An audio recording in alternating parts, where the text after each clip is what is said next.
আদালতে বেগম খালেদা জিয়ার অনুপস্থিতির কারণে নাইকো দুর্নীতি মামলার অভিযোগ গঠনের শুনানি পিছিয়ে ৩রা মার্চ ধার্য করা হয়েছে। বেগম জিয়ার আইনজীবীরা জানিয়েছেন তিনি অসুস্থ। তবে অন্য পক্ষ বলছে বেগম জিয়া ঘুমে থাকার কারণে আদালতে উপস্থিত করা হয়নি। আজ নাজিমুদ্দিন রোডের পুরাতন কেন্দ্রীয় কারাগারে স্থাপিত অস্থায়ী বিশেষ জজ আদালতে নাইকো দুর্নীতি মামলার অভিযোগ গঠনের শুনানির দিন ধার্য ছিল, কিন্তু মামলার প্রধান আসামি কারাগারে থাকা বেগম জিয়া আদালতে হাজির না হওয়ায় শুনানি পিছিয়ে দেন আদালত। বেগম জিয়ার আইনজীবীরা বলছেন বেগম জিয়া গুরুতর অসুস্থ, ব্যক্তিগত চিকিৎসক দিয়ে তার চিকিৎসার প্রয়োজন। কানাডীয় কোম্পানি নাইকোর সঙ্গে অস্বচ্ছ চুক্তির ফলে রাষ্ট্রের প্রায় 14,777 কোটি টাকা ক্ষতির অভিযোগে 2007 সালে বেগম জিয়া সহ 11 জনের বিরুদ্ধে মামলাটি করে দুদক।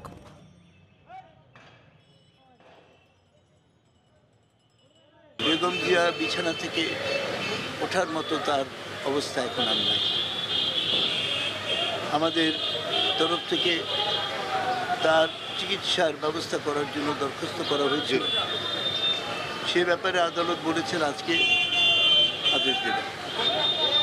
আমরা আশা করছি যেমন একটি আদেশ দেবেন যাতে করে তার উপযুক্ত চিকিৎসার ব্যবস্থা করা সম্ভব। বেগম খালেদা জিয়ার তত্ত্বাবধানে যে কারা কর্তৃপক্ষ আছেন তারা মাননীয় আদালতে সরাসরি এসছেন এবং এসে মাননীয় জজ বাহাদুরকে তিনি জানিয়েছেন যে বেগম খালেদা জিয়া ঘুমিয়ে আছেন। এখনো পর্যন্ত ঘুম থেকে তিনি উঠেন নাই। সুতরাং তিনি ঘুম থেকে না ওঠার কারণে আজকে আদালতে তার অনুপস্থিতির এবং এই অনুপস্থিতির কারণে আজকে মামলার শুনানি করা সম্ভব হয়নি।